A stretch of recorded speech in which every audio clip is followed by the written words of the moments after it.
안녕하세요. 커피앤크램 채널에 오신 것을 환영합니다. 이야기에 앞서서 사건에 등장한 등장인물들의 사진이 궁금하시다면 네이버 블로그에 커피앤크라임을 검색하셔서 제 블로그를 확인해 보세요. 자, 오늘 들려드릴 사건은 안타깝게도 경찰이 미리 관심을 좀 더 가져줬다면 충분히 방지될 수 있었던 사건이기에 더 안타까운 사건이에요. 본론으로 바로 들어가서 앨리스에 대해서 소개를 해드리자면 앨리스는 1991년 12월 24일 크리스마스 이브에 영국에서 태어난 여성이에요. 앨리스는 가족이랑도 굉장히 가까워서 어른이 되어서 독립을 하고서도 매일같이 가족 단톡에서 가족들이랑 이야기를 나누고 주변 사람들도 좋아하는 성품을 가졌었어요. 장난기도 굉장히 많았고 어딜 가던 친구를 빨리 만들기도 했죠. 앨리스는 대학에 진학을 한 후 2014년에 성공적으로 제품 디자인 기술자 학위를 받고 졸업까지 했어요. 그리고 집에서 3시간 정도 떨어진 도시인 뉴캐슬에 직장을 구해서 4명의 룸메이트랑 같이 살기 시작했죠. 당시는 페이스북이 흥할 때라서 모든 사람들이 페이스북을 많이 사용하고 있었는데요. 앨리스 또한 예외는 아니었어요. 그러던 어느 날 앨리스의 친구가 올린 앨리스랑 같이 찍은 사진에 해리라는 남성이 댓글을 남기게 됩니다. 자신이 태어나서 본 여성들 중에서 앨리스가 제일 예쁜 미인이라는 댓글이었죠. 그 댓글을 보고 호기심이 생긴 앨리스는 해리의 프로필을 클릭해봤어요. 해리의 프로필 사진에서 본 그의 첫인상은 굉장히 잘생겼고 앨리스의 친구랑도 함께 아는 사이니까 위험할 것이라고 생각하지 않았어요. 그렇게 앨리스는 해리한테 메시지를 보내서 인사를 하게 되죠. 이 순간부터 그녀의 인생은 통째로 뒤바뀌게 됩니다. 이들은 메시지를 매일 주고받다가 매일 페이스톡을 하는 사이까지 되었어요. 해리가 누구인지 그의 배경을 설명해드리자면 해리의 본명은 트레몬으로 인도에서 태어난 남성이었고 영국으로 이민을 오면서 영어 이름으로 해리가 된 것이었어요. 해리는 사실 아버지가 군인이고 굉장히 엄격한 집안에서 자랐기 때문에 대학생 때부터 혼자 살기 시작하면서 고삐 풀린 망아지처럼 매일같이 클럽을 다니고 술을 마시며 지냈다고 해요. 여자도 여러 명을 동시에 만나며 처음 느껴본 자유를 지나치게 즐기고 있었죠. 그는 대학을 졸업하고 영국 육군에 입대를 해서 아프가니스탄에 파병을 가게 돼요. 이 시기에 친구들이랑 가족들이랑 떨어져서 외딴 나라에 있다 보니까 페이스북을 자주 사용했고 이때 앨리스의 사진을 본 것이었죠. 이들은 계속해서 연락을 주고받았고 플러팅도 하기 시작했어요. 그렇게 해리가 2016년 1월에 아프가니스탄에서 휴가로 다시 영국으로 돌아왔을 때 이들은 드디어 실제로 만나자는 약속을 잡았고 첫 만남을 가지게 됩니다. 이들은 만나자마자 페이스톡이나 메신저에서 잘 통했던 것처럼 똑같이 잘 통했어요. 해리는 정말 다정했고 둘은 나이도 1살 차이밖에 안 났고 모든 게 완벽했어요.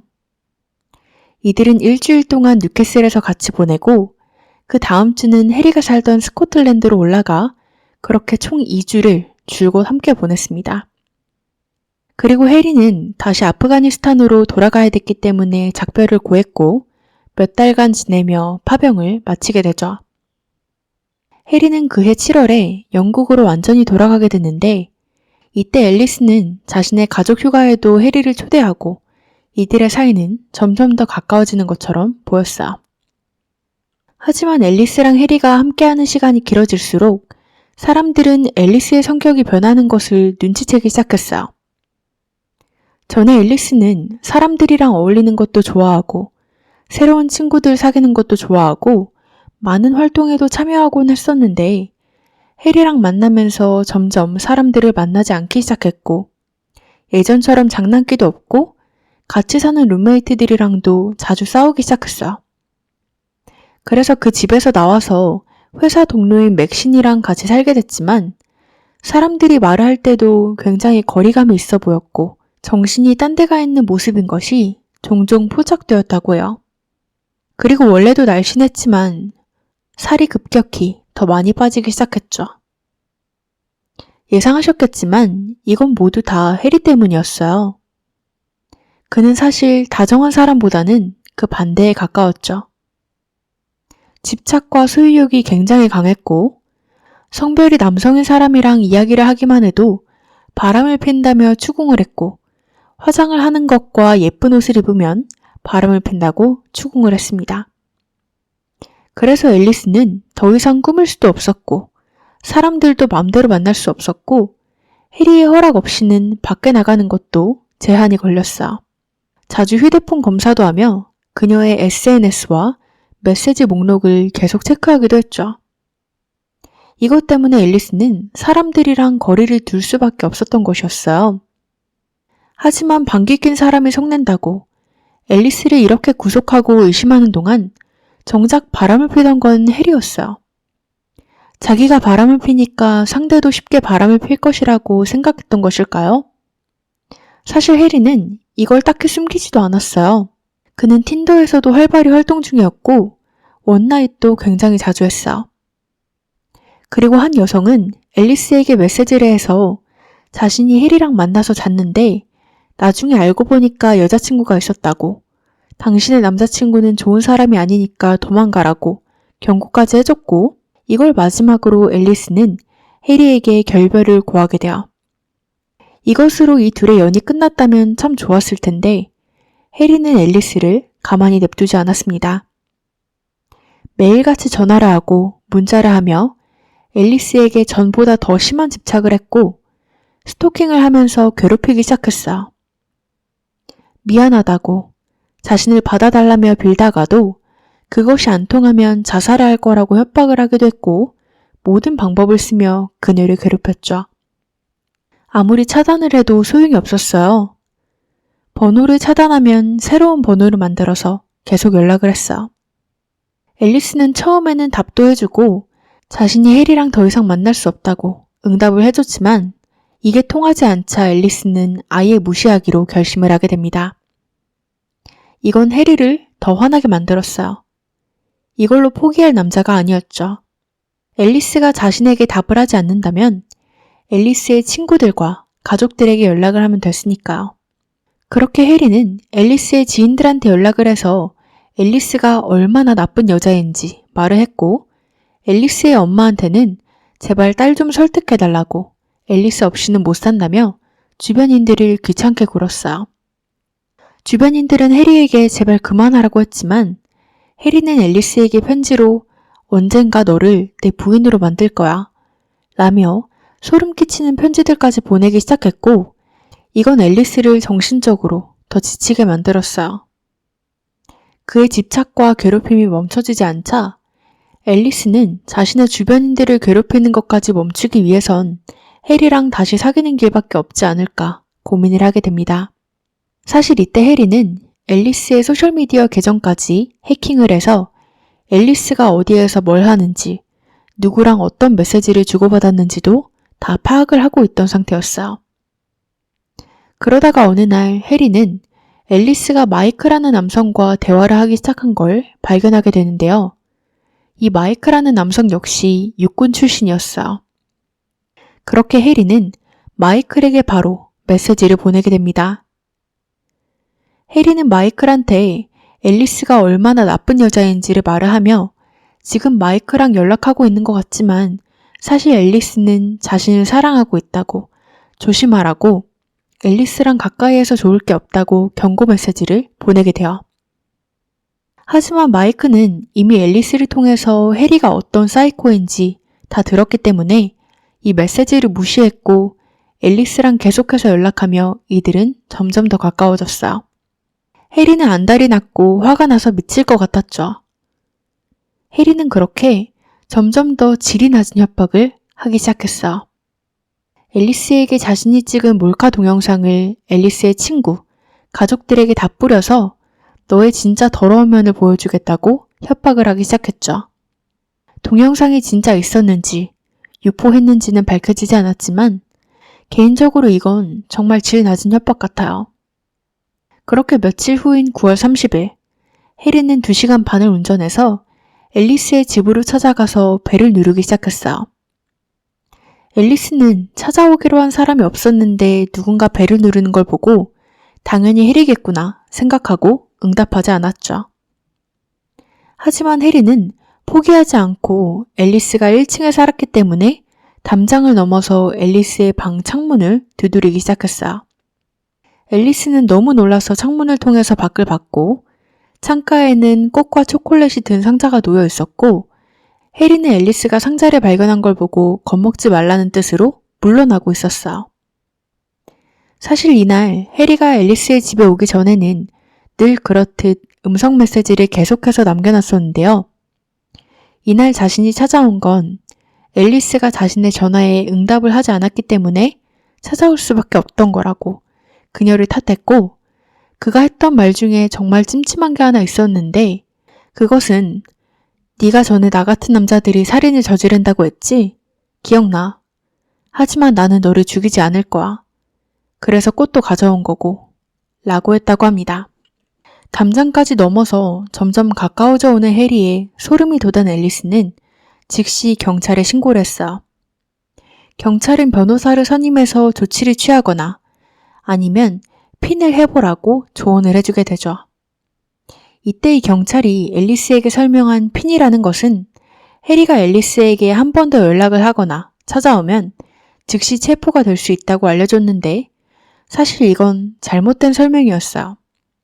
핀은 어떠한 법적 효력도 없었고 그냥 앨리스가 해리에 대해서 불만을 접수했다 라는 정보만 전해지는 정도였죠. 그렇게 잘못된 정보 전달로 앨리스는 핀을 선택하게 돼요. 해리가 체포될 줄 알고 말이죠. 해리는 이 일이 있고 며칠 후에 앨리스에게 택배를 보내게 됩니다. 이 택배 상자 안에는 그들이 커플일 때 같이 찍은 사진들과 물건들이 담겨 있었죠. 그리고 해리는 앨리스가 선택한 핀 때문에 자신의 컴퓨터랑 아이패드가 다 압수당해서 자신의 일에 영향이 가고 있다고 주장했어요. 하지만 이건 거짓말이었어요. 핀으로 인해 해리의 일상에 영향을 받은 건 전혀 없었죠. 그렇게 해리는 앨리스에게 커플일 때 찍었던 사진들과 물건들을 모두 돌려주겠다고 이것이 마지막 작별인 사라며 이제 앨리스는 다른 남성의 것인 것을 안다고 자신이 그들의 인생에서 퍼져주겠다며 그 상자 안에는 직접 쓴 편지까지 담겨 있었어. 앨리스는 이 편지들을 받고 경찰에 다시 한번 신고를 했습니다. 경찰이 전에 앞서서 해리가 연락이나 접촉을 시도해오면 바로 신고를 하라고 했었기 때문에 그 말을 믿고 신고를 한 거였죠. 하지만 경찰은 작별 인사차 보냈다는 것에 초점을 맞췄고 앨리스의 신고를 진지하게 받아들이지 않았어요. 그리고 어떠한 조치도 취하려고 하지 않았죠. 심지어 계속 부탁하는 앨리스에게 경찰은 귀찮다는 듯 그럼 동료랑 얘기해보고 내일 전화를 주겠다고 하고는 전화를 끊었어요.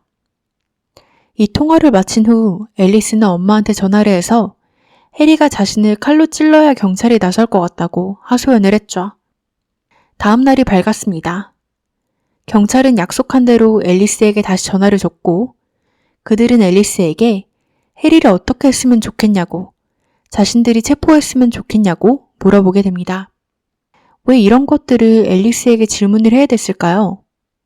경찰서에선 신고를 받았고 체포를 하기로 전에 약속을 했었다면 경찰이 핸들했어야 하는 문제가 아닐까요? 앨리스는 해리의 운명이 자신의 손에 달려있다는 기분이 들었고 죄책감과 두려움에 사로잡혔어요. 자신이 내린 결정으로 해리의 삶을 망치게 될까봐 죄책감이 들었고 만약 체포 결정을 내린 게 자신이라는 것이 밝혀지면 나중에 돌아올 보복이 두려웠어요. 그래서 앨리스는 경찰에게 체포는 하지 말아달라고 부탁을 했고 경찰과의 연락은 이렇게 끝이 나게 됩니다. 하지만 앨리스의 두려움은 점점 커져만 갔어요. 경찰이 자신을 도와주지 않을 거라는 걸 알았고 해리는 아직도 세상 밖에 있다는 사실이 그녀를 겁에 질리게 했죠. 앨리스는 그렇게 혼자 외출하는 것도 멈췄고 항상 문이 꼭 잠겨있나 두세 번씩 체크를 했어요. 10월 10일, 해리는 앨리스랑 룸메이트가 사는 집에 침입을 해서 집 내부를 다 사진을 찍어 놓게 됩니다. 그리고 밖이 어두워졌을 때 담장 너머로 집 내부에 누가 살고 있나 다 지켜보고 있었죠. 뭔가를 계획하는 것처럼요.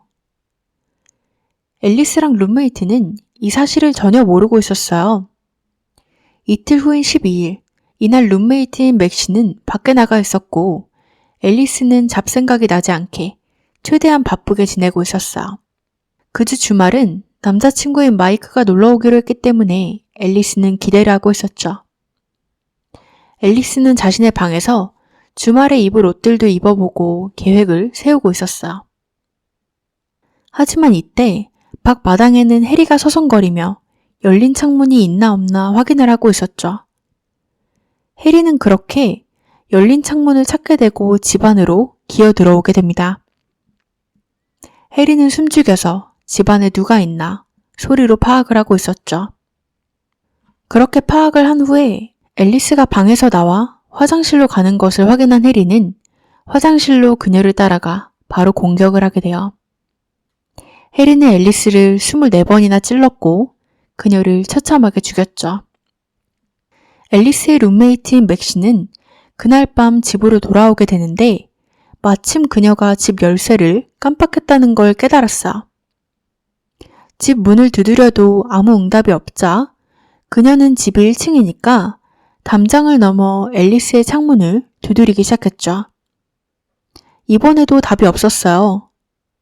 맥시는 앨리스가 밤 시각이니까 잠에 들었나 보다 생각을 했고 마당을 둘러보면서 열린 창문이 있나 없나 확인을 하게 됩니다. 그러다가 열린 창문을 발견해서 집 안으로 들어갔고 화장실에서 싸늘하게 죽어있는 앨리스를 마주하게 되죠. 맥시는 바로 경찰에 신고를 했고 신고를 하며 해리라는 남성이 했을 것이라고 바로 제보를 했어요. 그렇게 바로 경찰은 해리를 체포하게 됐죠. 해리는 무슨 일이 일어났는지도 모르고 자신은 그 시각에 현장에 있지도 않았다고 부인을 했어요.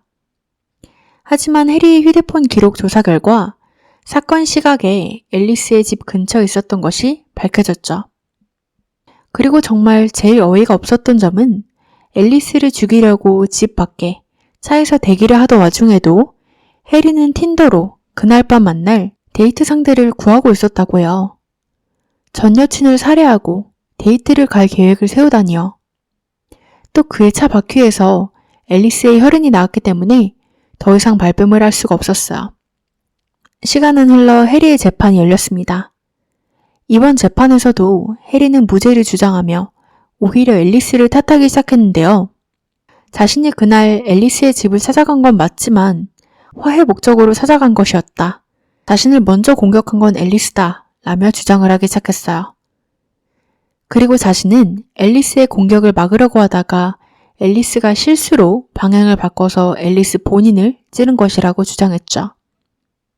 하지만 그건 말도 안 되는 주장이었고 앨리스가 지금까지 경찰에 해리에 대해서 신고했던 기록들과 여러 정황들이 뒷받침해줬어요. 2017년 4월 해리는 최소 22년 복역 후 가석방 가능성이 있는 무기징역을 선고받았습니다. 앨리스의 가족들은 앨리스 재단을 만들어서 스토킹과 데이팅 폭력을 당하는 피해자들을 도와주고 있어요. 여러분들은 이 사건에 대해서 어떻게 생각하시나요? 여러분들의 의견 댓글로 많이 남겨주세요.